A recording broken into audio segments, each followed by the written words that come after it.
Hey y'all, it's Stephen Van Kampen-Lewis. I'm here with William Green today, and we have decided it's been a while since we made a joint video. So It's several months. Yeah, at least. It may have been like early in this year since the last time we did it. So we were texting back and forth, and we're like, hey, let's just do another video and just have a general,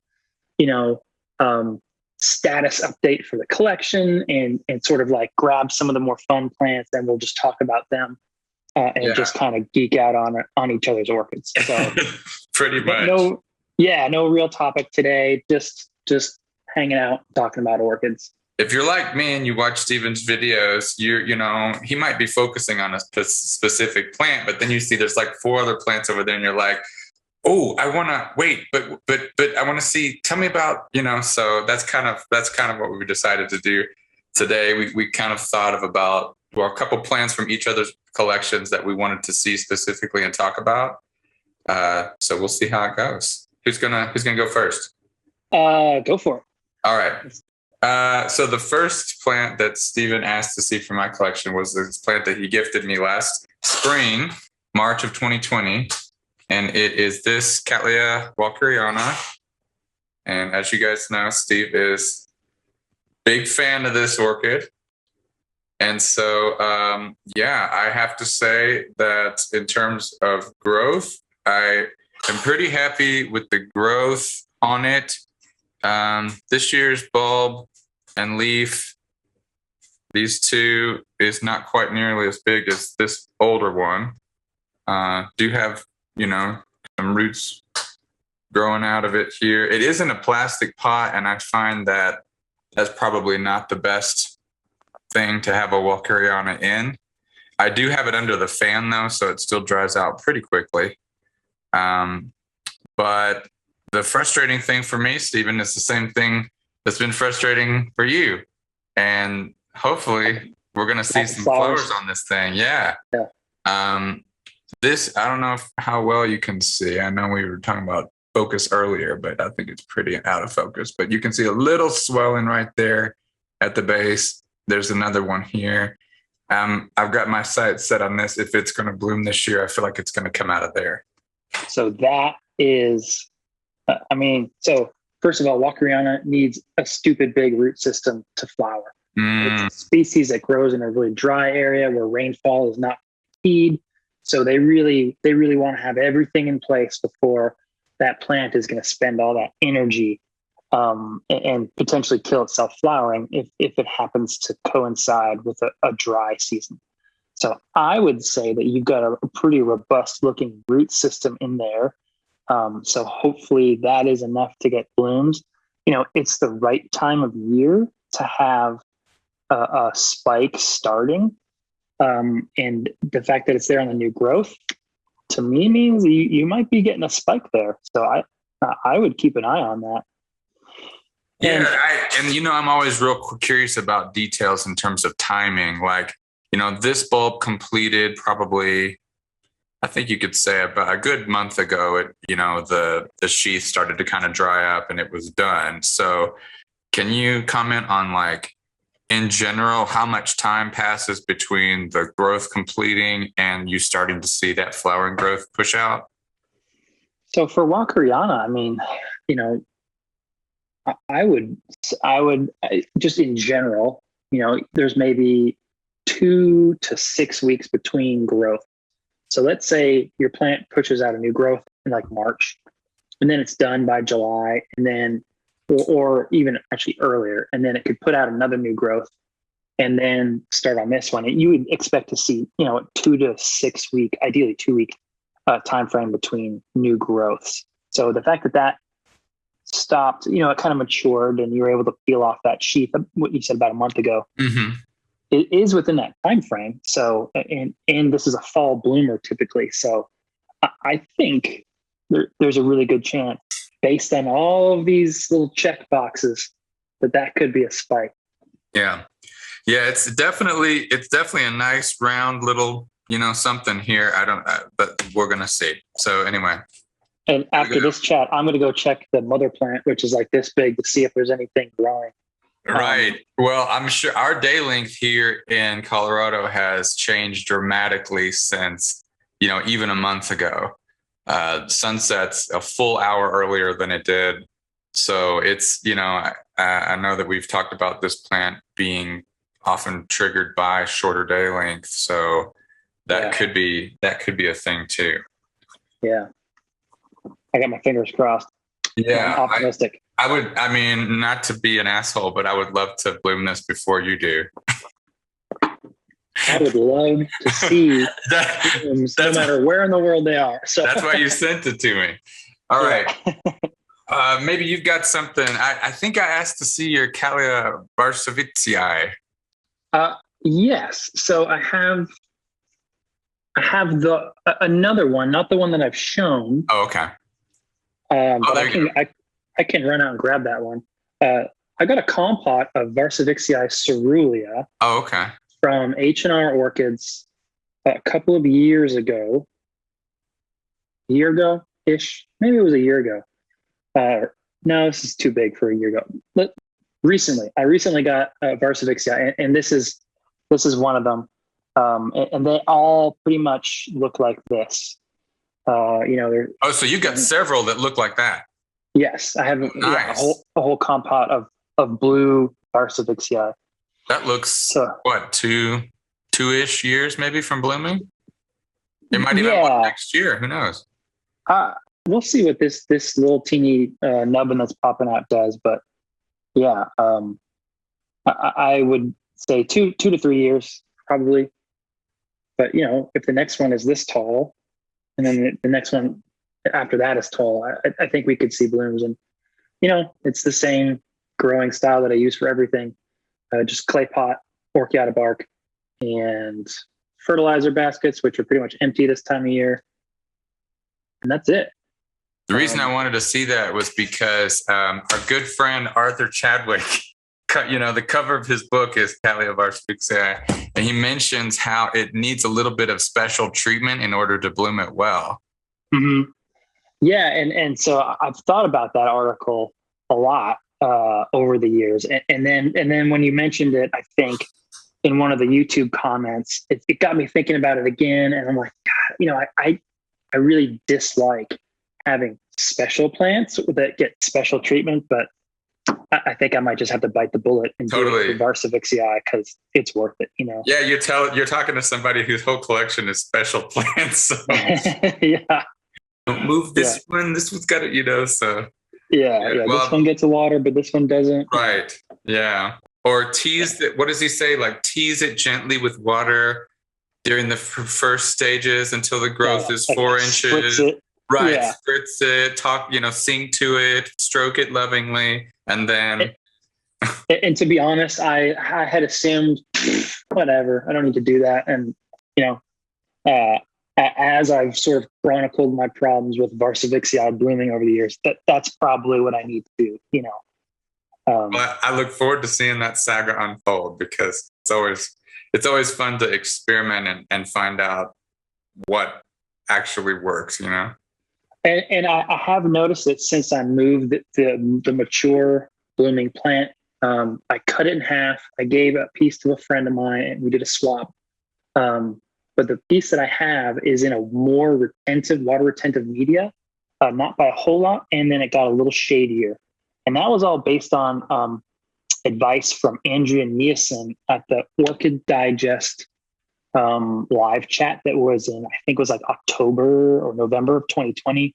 Amazing set of speakers. I'm super excited for the next one. But she had mentioned that varsivixia grows shady in Colombia, where she grows and lives. It likes a little more moisture. It's shadier than other Cattleyas, and I totally saw that with my collection. I've got them all in the same spot. Like I said, I don't have to give anybody special treatment. So the leaves were yellow. It looked heat stressed or sun stressed, and now that I've moved it into that new location, I think it's doing a lot better. So that could be part of it. And then, playing classical music in the springtime and spritzing its roots gently will certainly help. That helps too. Yeah. All right. You also asked to see some compotes that were doing well for me.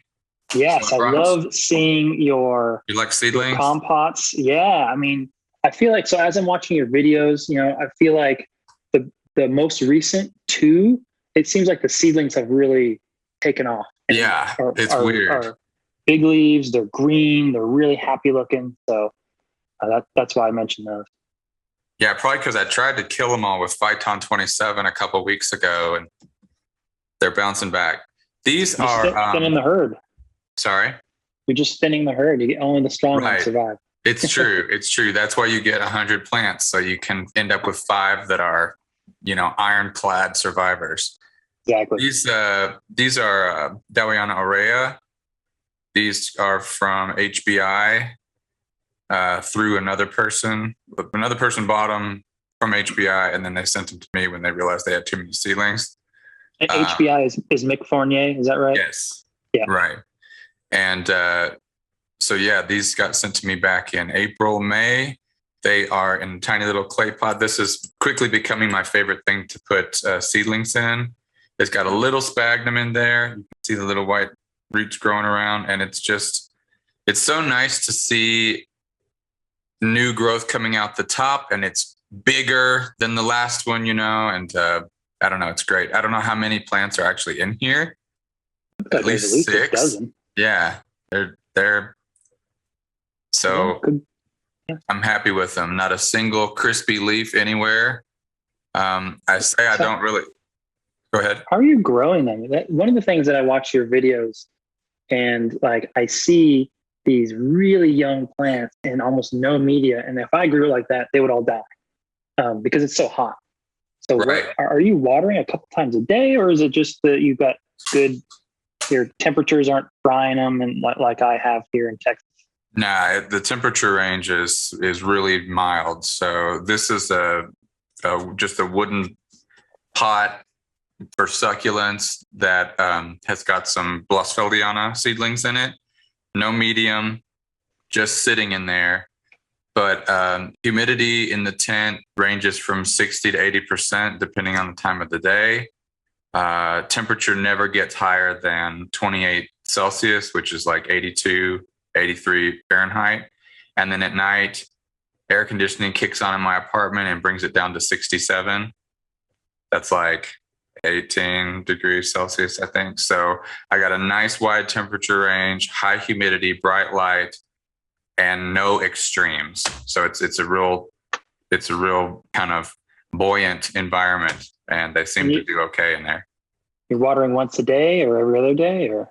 I water them in the morning and the evening. Okay. Generally speaking. Twice a day. In the summer, when I'm not working, I'm at home, I'm fussing over them a lot more, But typically, if I can give them 2 shots of water a day, then they're good.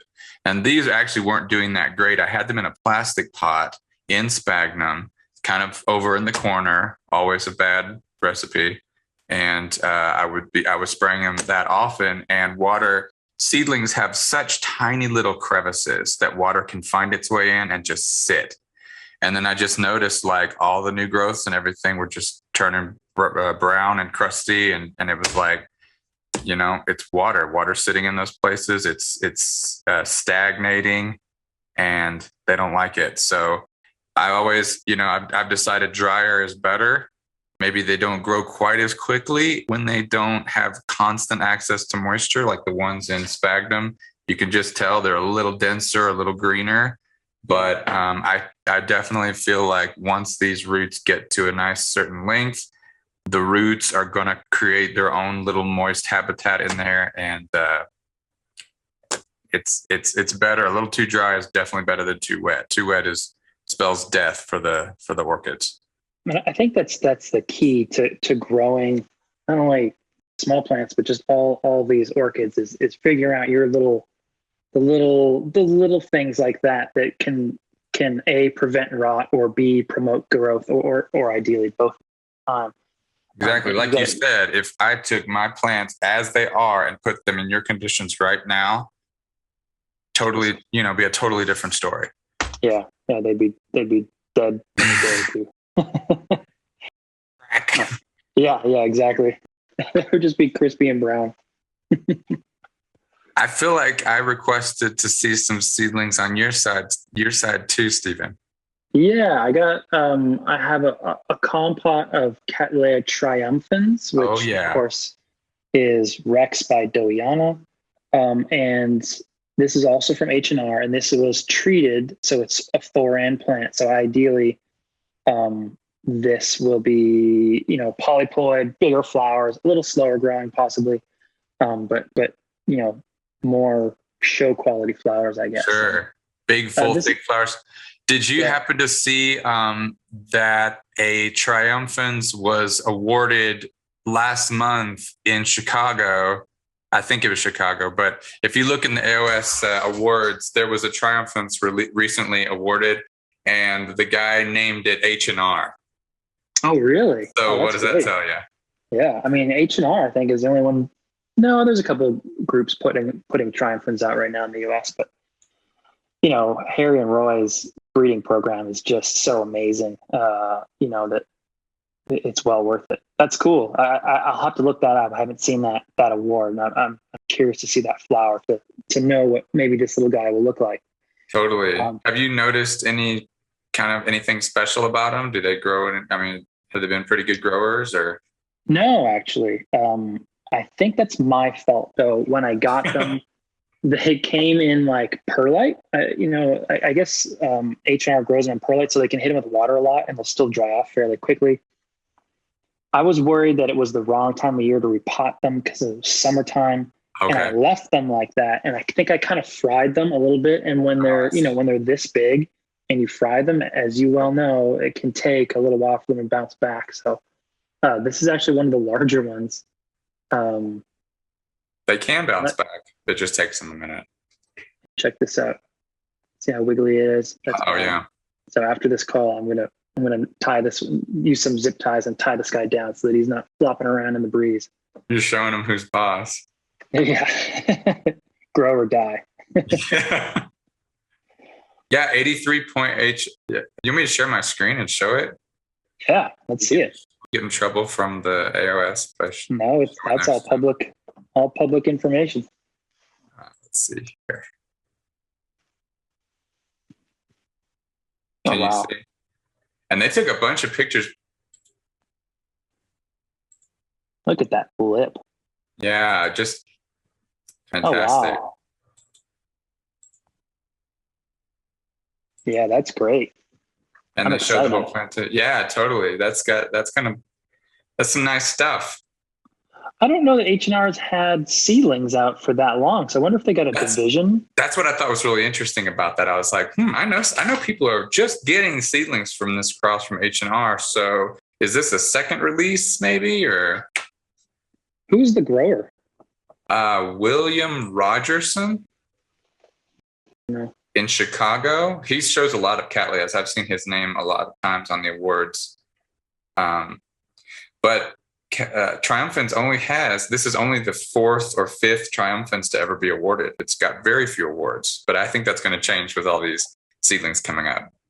Yeah, that must have been a division. I know that Harry doesn't like to show his plants. The only thing the thing that's worse for him than not getting an awarded plant is getting like an HCC, because he thinks that brings the quality of the flowers out, and the flowers that he puts out in his breeding program are so amazing. So I think that he's worried that it'll, getting that HCC might bring the standard, at least in his mind, of his plants down. So he doesn't like to show them. Oh, okay. So maybe that's why this other person in Chicago is like, I don't like that. I want to show this. Right. And he names it H&R, so he wants them to get credit for it. Or maybe he knows they don't. Who knows? It sounds like there's an interesting backstory there. So maybe we can ping that guy and see what the story is. Yeah. Let's see. Last thing you asked to see today were some Bubblefilms. So I got a couple different ones to show you. This one's just like this is actually one of the flasks that my Cattleya dowianas came in the spring. But I just have a little bit of moss and bark and stuff in the bottom there. This is Bobophil lepidum. And it does have a spike coming on here. These things, Bobophilums, they hate to be disturbed. They hate to be repotted. Their roots are so skinny and thread-like, and they like regular water and drying out cycles. Some of them can just kind of be moist all the time, but man, you disturb those roots. I got this plant as a cutting 3 years ago. Finally now, wow, deciding to put out a bloom. So it is a long time before they finally, kind of like what you're saying about Walkariana, they want that root system well established before they're gonna invest in a flowering cycle. So what made you pot it that way? That's an interesting. Good question. I just was like, well, what have I got laying around the house? I do that more often than I care to admit, but yeah. Right. I know that Bulbophyllum. So I'm finding plastic pots not a great choice for Cattleyas, not a bad choice for Bubblefilm. So retains moisture, takes a long time to dry out, kind of keeps a humid environment around the plant as well. This isn't too far from the fan in my tent, so it gets air blowing around it. So air kind of gets down in there. I think this might even work in a windowsill situation because, again, you've got like a kind of a terrarium type thing going on here, and there are holes. There are holes in the bottom so that I can, give it a good rinsing when I want to. But yeah, pretty much it was just convenient. I mean, those are some big, happy, dark, or not dark, like perfectly colored leaves. I'd say that's a happy plant. Again, just an experiment. But I love it when the experiments go right. Yeah, seems like everything was there. The only issue will be, will the little spike be able to find its way out? I hate it when they like run into the wall and then they start going down. It's like, come on. Yeah. And then the other bulbos I wanted to show you is this. This is actually two different bulbos in here. And these are really small ones, but let's see, these down here, there's like a little group of them down here. This is Bobophil catenulatum. It blooms whenever it wants, which is nice. A lot of my larger bulbos are very seasonal bloomers, but these little guys, they bloom 2-3 times a year. They're just, you can see, looks like little hairs coming out here. The bloom spikes come out. They have these little like trilobed flowers that open up they open in the morning, they close at night. They open in the morning, they close at night. They open in the morning. Third or fourth day, they fall off and they're done. But it's just a cute little bulbo. It's a really cute little thing. That's then the real wiry one is Bulbophyllum croceum. Croceum, I first saw a few years ago. I was visiting a grower in Kentucky where I'm from, and she had them growing. She had it just hanging, and it had grown into a ball, just a ball of this thing. And it was blooming in, I think, February was when I went, and the flowers come out on a long, skinny spike, and then it's just an explosion of bright yellow flowers, almost like a Bubblefilm medusae, but they don't hang; they stick out more. It just looks like a sunburst, and it was just covered in them. And I was like, she offered me a piece, and I was like, oh no, I've got too many orchids. Of course not. And then it stuck in my head. It's like 3 years later, I texted her, and I was like, hey, remember that? She's like, oh, I remember. You said you didn't want it. So she gave me a little shit, but I ended up, she sent me some nice pieces. And once again, they put out a new growth that was, a quarter the size of the previous growths, but those have rooted and we've got new growth coming. So hopefully it's going to be established. It's going to get back up to size. And I'd really love to show you blooms on this thing this winter, because they are really something. That's cool. I've seen growers. So you described this sort of mounted orchid that's just a ball. Yeah. And I've seen in Hawaii, there was this person, I can't remember the name, but they would have these mounted orchids like this, and they would grow dendrochilums like that, or Dendrobium latigesii, sort of all these little ball forming types of orchids. And there was a swivel at the top. So the whole thing could move. Oh, nice. And so that caused the plant to grow in this sort of ball-like direction. And And I was kind of wondering if you would notice that on this person's as well. She had them potted in like a little basket about this size, and then had just hung it. And then over the years, the plant had just created this ball around it. Huh.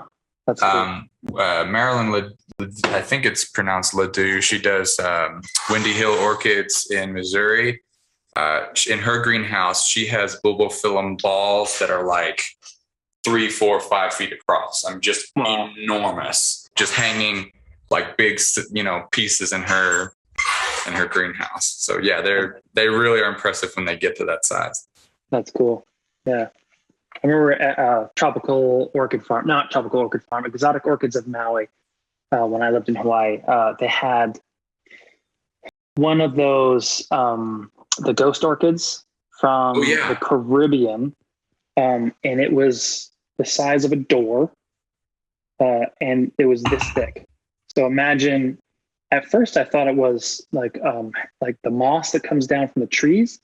And I got closer, I was like, those are all just roots, And she's like, oh yeah, this thing blooms. And she gave me a cutting, and I was able to bloom it. And it was really cool. And to just see those specimen plants, it's amazing. That ghost orchid is definitely on my list. They have recently made a cross with the Floridian ghost orchid, and then like one of the Caribbean ghost orchids that I think it's called Little Ghost is the name of the hybrid. And Diamond Orchids was offering them on eBay, and I was just kind of grinding my teeth watching these things go up for sale. But it's like they're notoriously difficult to grow. But I would think that a first generation or primary hybrid is what I'm trying to say of two similar species might be a whole lot easier to grow. So definitely have my eyes on that.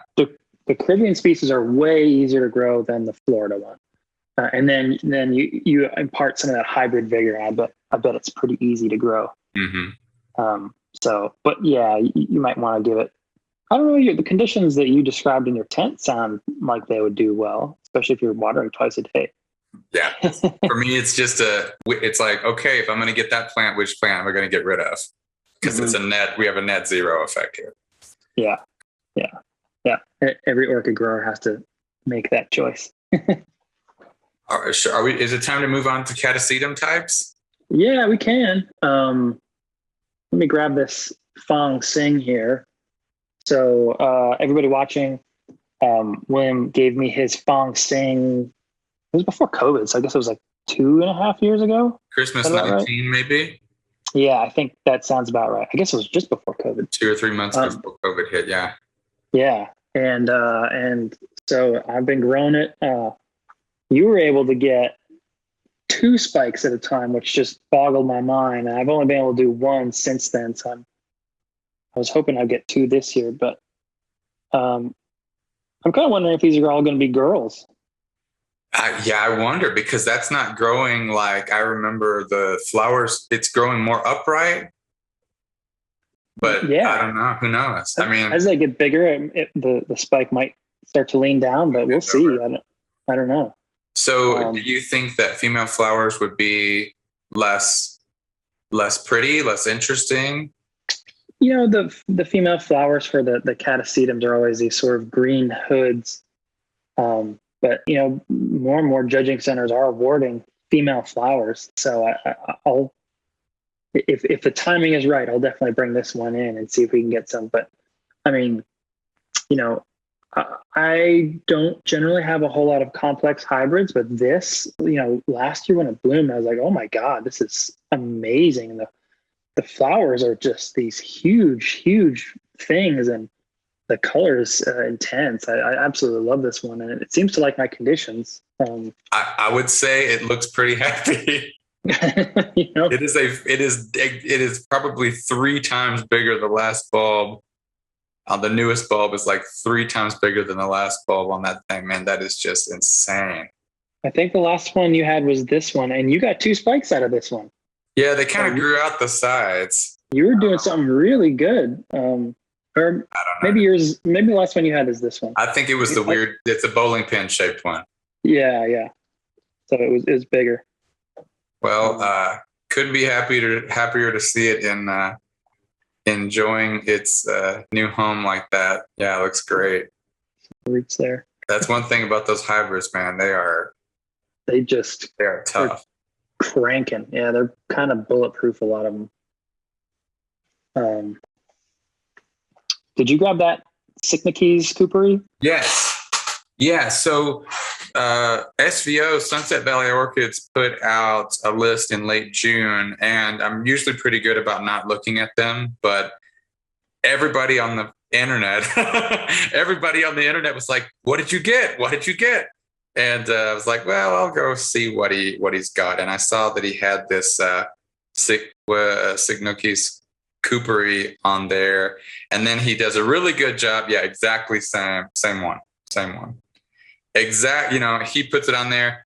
FCC parent by AM parent, and he's got pictures of them. Because there's pictures online of these brown chocolatey flowers, and of course they're supposed to be fragrant. And I caved. I had to get one. And then Stephen makes a video saying that they like to die. They are notorious for just upping and dying. They're sort of a live fast, die young kind of a group. But there's ways around it. I've got a mature plant that's spiking here. I'll show you in a second. But they can get big. And, oh, really? They can't do that quickly. So you can't keep them alive. But it's such a cool species. It's one of the foundational species that so many breeding programs are based on. I mean, the first primary hybrid that became popular was called Jean E. Monnier.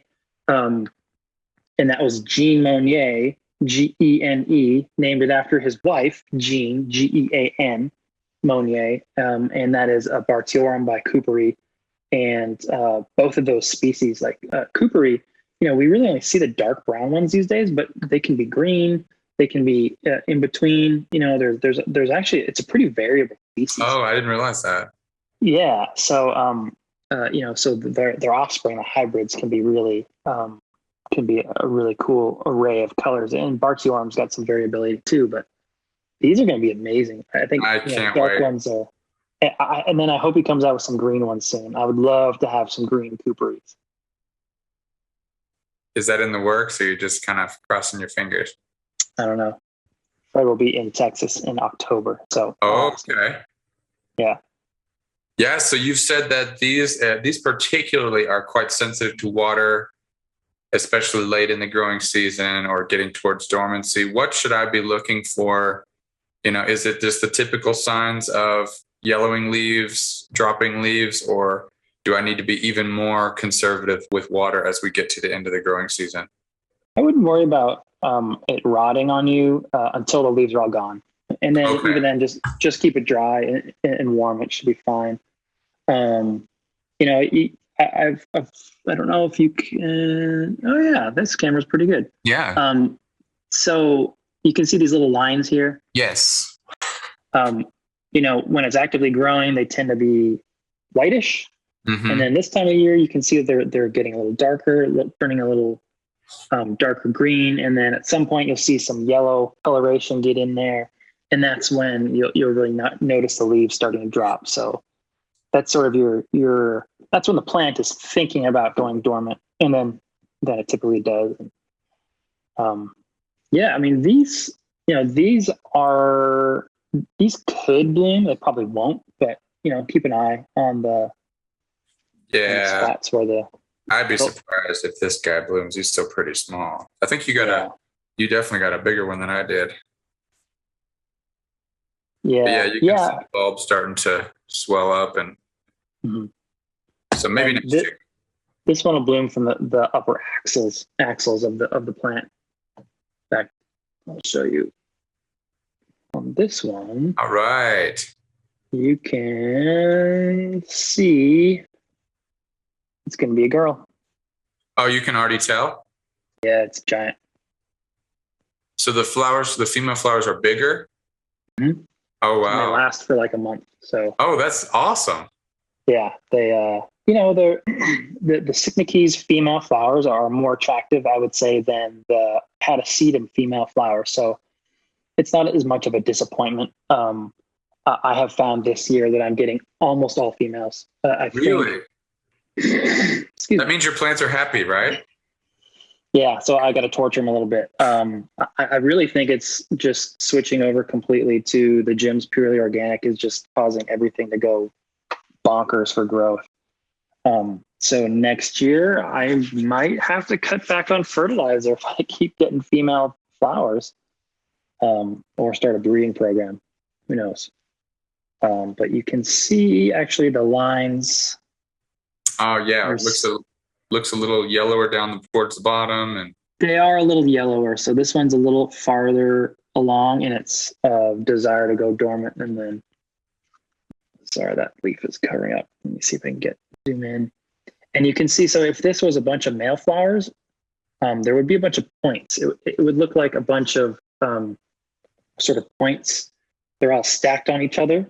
And you would see that those would be a bunch of male flowers. The fact that this is really only one, it looks like one bud, I'm pretty sure I'm going to have one big girl. Really? So female flowers are even fewer in number. Fewer number, larger, they last longer. Yeah. Okay. Well, that doesn't seem like a bad trade-off. And they're also still fragrant? They are, yeah. Yeah. Yeah. Okay, great. I'm looking forward to seeing that one. Yeah, yeah. It's a nice plant. The males of this one are a dark, they're the chocolatey color, and they're very pointed, the petals and sepals. So, they're not going to win any awards, but it's a very unique shape. I like it. I'll poke around my files to see if I can add a photo to this so everybody can check out the male flowers here. Cool. Stephen, I think we've run way past the time that we said we were going to do. I think we were aiming for a half hour, but that's okay. How long has it been? Well, it's almost 10 o'clock, so it's been closer to an hour, I think. Good God. Happens every time we start geeking out. Start geeking out. It just happens. Yeah. Well, yeah. If any parting words or? Let's do it again. Okay, let's do it again. Yeah, I would love to do something more regularly. So we gotta figure that out. Yeah. Yeah. But yeah, if you enjoyed our video, would like to leave a comment or ask a question, please do on Stephen's channel or my channel. And we'll see you next time. Yeah. See y'all later and have fun growing. And if you just have general questions about Catasetums or Cattleya seedlings or Cattleyas, definitely leave comments and questions. Both William and I really enjoy answering those comments and questions. So. Yeah, Steve, whenever they ask me something that I think you are better equipped to answer, I'm like, you should go check out Steve's channel. Yeah, I really enjoy it. Yeah, we'll do it again soon. All right. See you guys. See ya.